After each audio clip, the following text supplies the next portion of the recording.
Thank you, choir. I know they do a lot of work on their music. I so appreciate it. While the choir members are coming out to find seats, why don't you do this? Just stand up and say good morning to each other. Wish each other a blessing from God, if you will.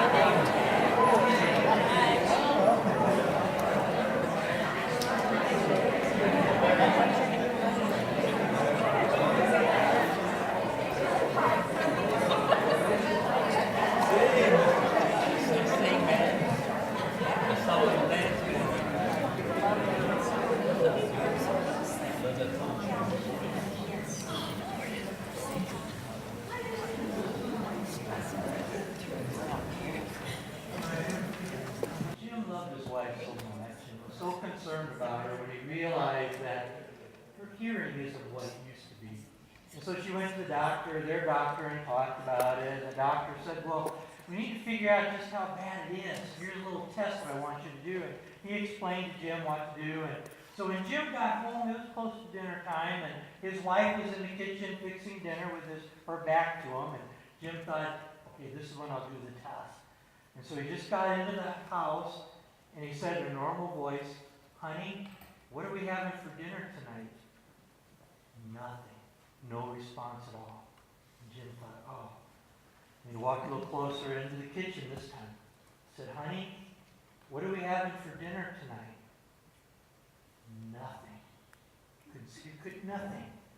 So he walked into the kitchen just 5 feet away from her and said in a normal voice, honey, what are we having for dinner tonight? Still nothing. He was so concerned. So he walked up right behind her. And he said, honey, what are we having for dinner tonight? And with that, she whipped around and said, for the 4th time, we're having fried chicken, mashed potatoes, and green beans.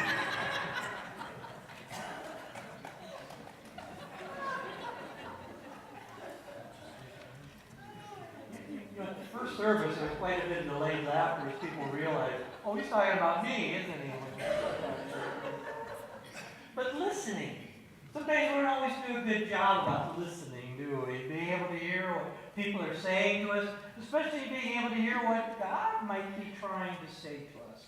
Sometimes He has to do pretty dynamic things to get our attention, so we'll start to listen. I think this was the situation with Moses. Well, the story picks up in the book of Exodus in chapter 3, and it'll be on the walls behind me. And you also have an insert in your bulletin if you'd like to follow along there as well. Now, the story of Moses is a long one. It goes on for pretty much the whole Pentateuch, especially the book of Exodus itself. But we're just going to look at this one glimpse when God first encounters Moses out in the wilderness. Now, Moses was tending the flock of Jethro, his father-in-law, the priest of Midian. And he led the flock to the far side of the wilderness and came to Horeb, the mountain of God. And there the angel of the Lord appeared to him in flames of fire from within a bush. And Moses saw that though the bush was on fire, it did not burn up. So Moses thought, I will go over and see this strange sight, why the bush does not burn up. And when the Lord saw that he had gone over to look, God called to him from within the bush, Moses, Moses. And Moses said, here I am. Do not come any closer, God said. Take off your sandals, for the place where you are standing is holy ground. And then he said, I am the God of your father, the God of Abraham, the God of Isaac, and the God of Jacob. And at this Moses hid his face, because he was afraid to look at God. And the Lord said, I have indeed seen the misery of my people in Egypt. I have heard them crying out because of their slave drivers, and I am concerned about their suffering. So I have come down to rescue them from the hand of the Egyptians, and to bring them up out of that land and into a good and spacious land, a land flowing with milk and honey. the home of the Canaanites, Hittites, Amorites, Perizzites, Hivites, Jebusites, and maybe a few otherites in there. And now the cry of the Israelites has reached me, and I have seen the way the Egyptians are oppressing them. So now go.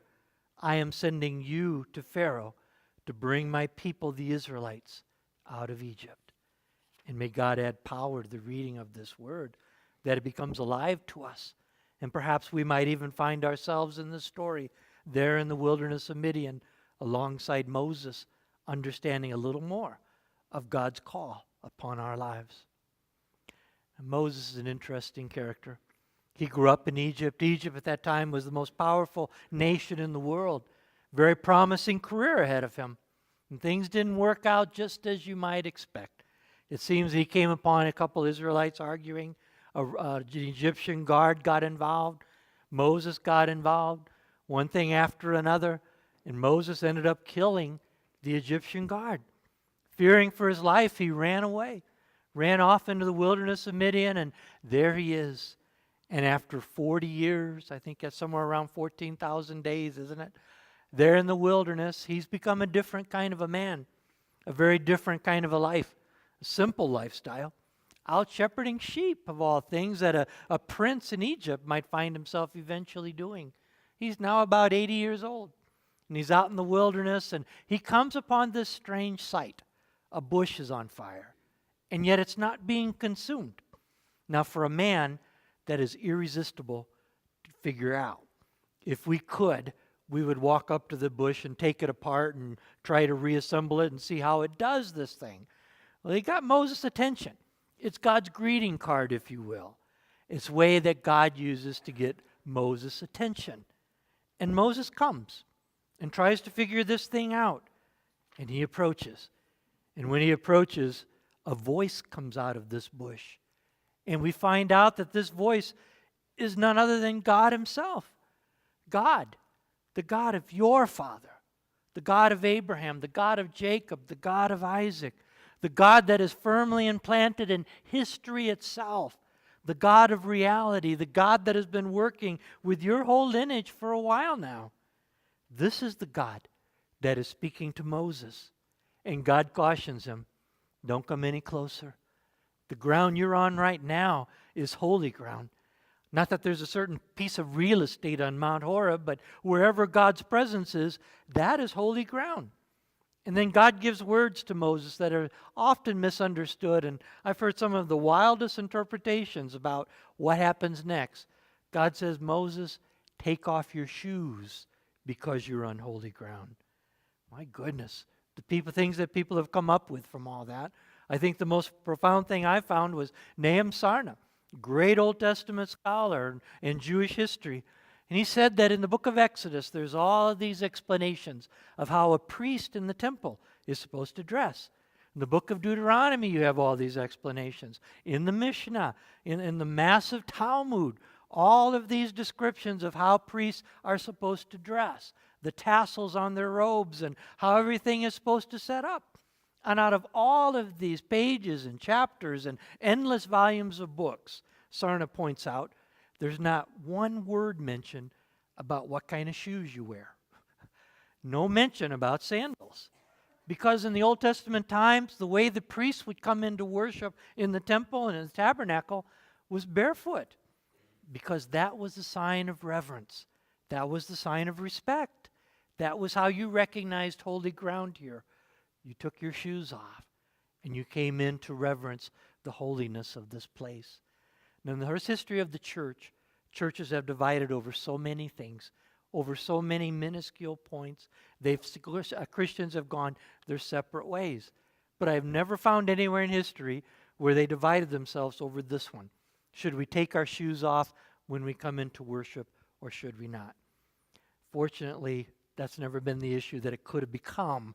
I just assume keep my shoes on when I come to church. How about you? So just not deal with that one at all. But in the Old Testament times, this is how you respected God.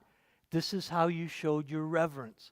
God is saying to Moses, don't refer to me as your good old buddy. I'm God here. You need to show this kind of respect toward God. And when God speaks to Moses, Moses puts it all together. The personal nature, the magnitude, the grandeur, the splendor, and he responds to God. And he's so moved by this that Moses hid his face, put his face away. He couldn't bear to look upon the holiness of God. That's the way God's presence does to us. It humbles us. It brings a sense of awe to us where we have to step back for a moment to regain our senses, to think this is so incredible that God's presence is here before us now. But how many times do we catch ourselves taking God's presence for granted? Saying, maybe it'll happen, maybe it won't. Maybe I should prepare myself for worship, maybe not. When it comes to communion, maybe God's there, maybe not. Sometimes we trivialize the possibilities of it all, and we miss out on how splendid this experience could be. When Moses realizes it's God, it moves within him, and he hides his face. Remember Elijah? I preached about Elijah a few Sundays ago. And God showed Elijah the earthquake, the great wind, the fire. And it didn't have that much effect on Elijah. It scared him seeing all these things. But do you remember what finally did it for Elijah? Was that gentle whisper, the very gentle voice. And Elijah realized, that's the voice of God speaking to me. And you remember what he did? Very similar thing. He took his cloak and brought it up over his face and say, Lord, I'm not worthy to be here.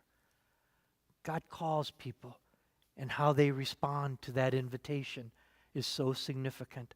How we might respond to God. Is it a trivial response, or is it with great awe, with a great sense of responsibility that God expects things from me? I hope I'm ready. I hope that I'm prepared to step forward and honor his call to me. For God speaks to Moses very important words, and these words are so moving and so impactful. This verse 7 in Exodus 3 has so much to say about who God is. The Lord said, I have indeed seen the misery of my people in Egypt. I've looked down there. I've seen them suffering. I've heard them crying. I've heard them weeping. I've heard them mourning. I've heard them grief-stricken. I've heard them heartbroken. And I am concerned about their suffering. And that word is so loaded there in the original Old Testament Hebrew. It represents suffering physically and suffering emotionally. God is feeling a little agony about what they have to experience here. But we're getting this picture of God, that God has emotions. Who knew? At this point in the Bible, it's so early, the early part of Exodus, and God is revealing a very important part about who he is. God says, I see these things, and it affects me. It moves me.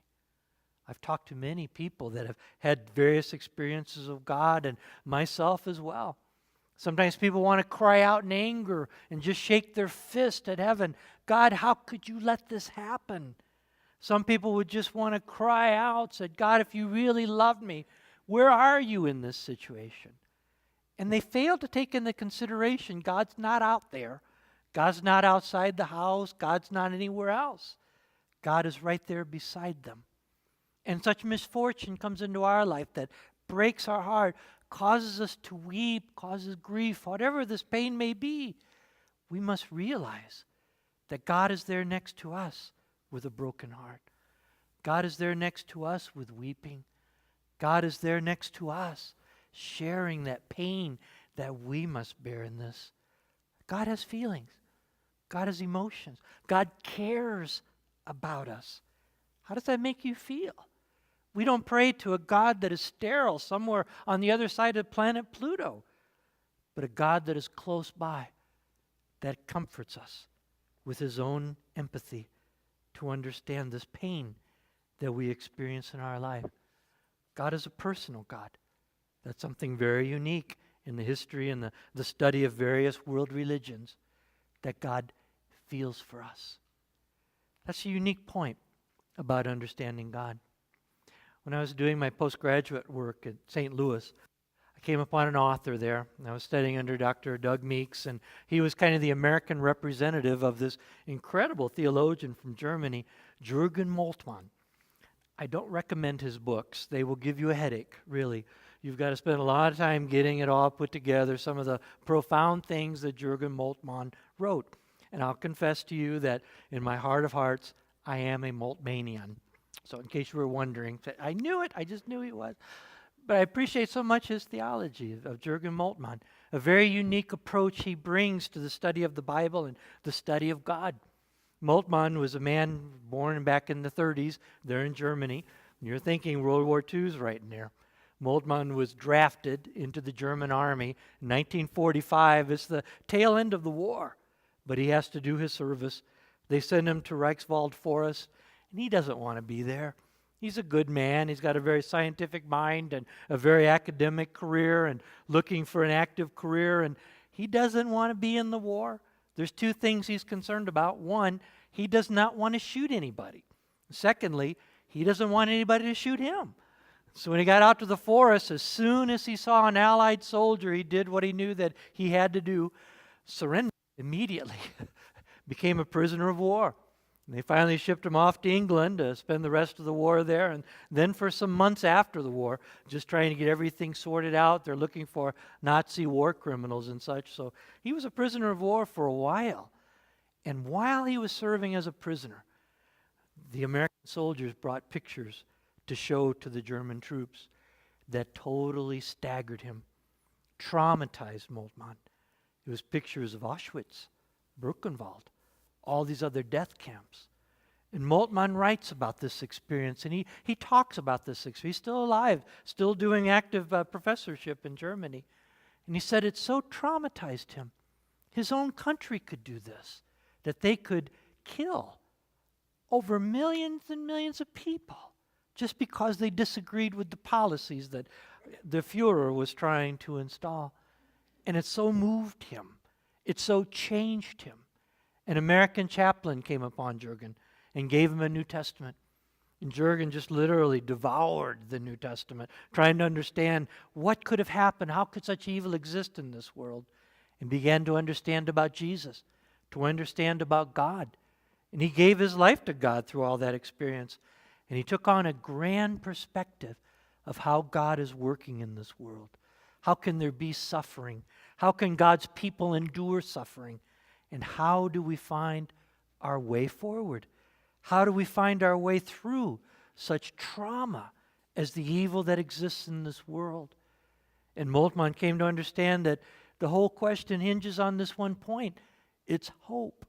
His book, Theology of Hope, I've got a copy on my shelf. It's intimidating to read, but it's so powerful.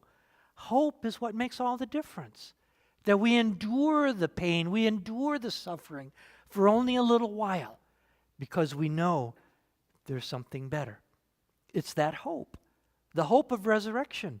That's what changes everything in Christianity. We have that hope. We know that someday we shall resurrect again to something truly wonderful, something so amazing. It's kind of like this. I might share this with you. Al, got news for you. Uncle Mordecai passed away. I'm so sad. But there's a good side to this. He was wealthy. Who knew? And he left you money. You ready for this? $55 million. He was a good man. He was a good man. There's one catch. It's tied up in legal situations. It's going to take 5 years before you get it. Okay, you got to wait. Sorry, that's just the way it is. But you'll get it.